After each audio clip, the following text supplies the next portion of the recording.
লঙৰ পানী চুলিৰ বাবে কিমান উপকাৰী হয়তো বহুজনে এই বিষয়ে জানে বা বহুজনে আকৌ জানিবলৈ ইচ্ছা প্ৰকাশ কৰে গতিকে পুনৰ এবাৰ এই বিষয়ে জানিবলৈ চেষ্টা কৰোঁ আহক আমাৰ পাকঘৰত সাধাৰণতে মছলা হিচাপে ব্যৱহাৰ কৰা এবিধ লঙত এণ্টিবেক্টেৰিয়েল এণ্টিফাংগেল আৰু এণ্টিঅক্সিডেণ্ট আদিৰ দৰে গুণ আছে লঙে কেৱল মূৰৰ ছালখন সুস্থ কৰি তোলাই নহয় চুলিৰ গুৰিও শক্তিশালী কৰে প্ৰদূষণ ভুল খাদ্যাভ্যাস ৰাসায়নিক সামগ্ৰীৰ ব্যৱহাৰ আৰু মানসিক চাপৰ বাবে চুলিত বিৰূপ প্ৰভাৱ পৰে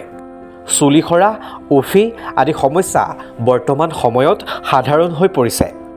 এনে পৰিস্থিতিত যদি আপুনি প্ৰাকৃতিক আৰু ফলপ্ৰসূ সমাধান বিচাৰে তেন্তে এই উপায় গ্ৰহণ কৰক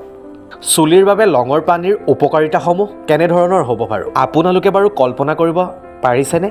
চুলিৰ বাবে লঙৰ উপকাৰিতাসমূহ এনেধৰণৰ প্ৰথমতে যদি আমি চাওঁ লঙে চুলি সৰা কমায় লঙত ইউজেনল নামৰ এবিধ উপাদান থাকে যিয়ে মূৰৰ ছালত ৰক্ত সঞ্চালন বৃদ্ধি কৰে যাৰ ফলত চুলিৰ শিপা অৰ্থাৎ গুৰিসমূহ মজবুত হয় আৰু চুলি সৰাৰ সমস্যা হ্ৰাস পায়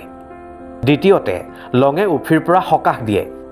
লঙৰ পানীত ভেঁকুৰ প্ৰতিৰোধ গুণ থাকে যিয়ে মূৰৰ ছালৰ পৰা ভেঁকুৰ আৰু উফি আঁতৰোৱাত সহায় কৰে লগতে মূৰৰ ছাল পৰিষ্কাৰ কৰে আৰু খজুৱতিৰ সমস্যাও দূৰ কৰে তৃতীয়তে চুলিৰ বৃদ্ধিত সহায় কৰে যদি আপুনি দীঘল আৰু ডাঠ চুলি বিচাৰে তেন্তে লঙৰ পানী ব্যৱহাৰ কৰিব পাৰে কিন্তু লঙৰ পানী কেনেকৈ প্ৰস্তুত কৰিব প্ৰথমতে পানীখিনি গৰম কৰি তাত লং দিব 20 পৰা 15 মিনিট সময় উতলাই লোৱাৰ পিছত পানীখিনি কুহুমীয়া হ'বলৈ দিব পানীৰ ৰং পাতল ৰঙালৈ সলনি হ'ব আৰু সেই পানীৰে আপুনি মূৰটো সুন্দৰকৈ ধুই পেলাব এনে কৰিলে আপোনাৰ চুলিগোছা সুস্থ হৈ থাকিব লঙৰ পানী চুলিৰ বাবে কিমান উপকাৰী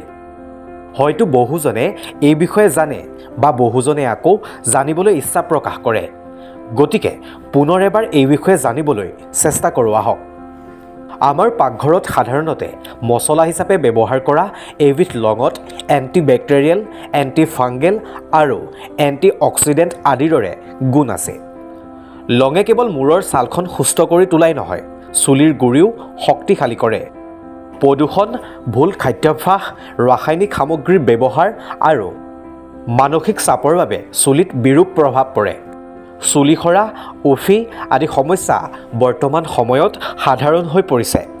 এনে পৰিস্থিতিত যদি আপুনি প্ৰাকৃতিক আৰু ফলপ্ৰসূ সমাধান বিচাৰে তেন্তে এই উপায় গ্ৰহণ কৰক চুলিৰ বাবে লঙৰ পানীৰ উপকাৰিতাসমূহ কেনেধৰণৰ হ'ব বাৰু আপোনালোকে বাৰু কল্পনা কৰিব পাৰিছেনে চুলিৰ বাবে লঙৰ উপকাৰিতাসমূহ এনেধৰণৰ প্ৰথমতে যদি আমি চাওঁ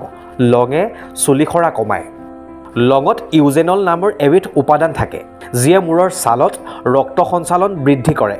যাৰ ফলত চুলিৰ শিপা অৰ্থাৎ গুৰিসমূহ মজবুত হয় আৰু চুলি সৰাৰ সমস্যা হ্ৰাস পায়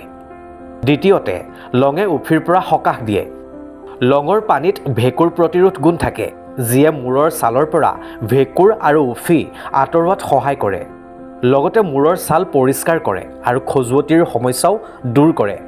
তৃতীয়তে চুলিৰ বৃদ্ধিত সহায় কৰে যদি আপুনি দীঘল আৰু ডাঠ চুলি বিচাৰে তেন্তে লঙৰ পানী ব্যৱহাৰ কৰিব পাৰে কিন্তু লঙৰ পানী কেনেকৈ প্ৰস্তুত কৰিব প্ৰথমতে পানীখিনি গৰম কৰি তাত লং দিব 20 পৰা 15 মিনিট সময় উতলাই লোৱাৰ পিছত পানীখিনি কুহুমীয়া হ'বলৈ দিব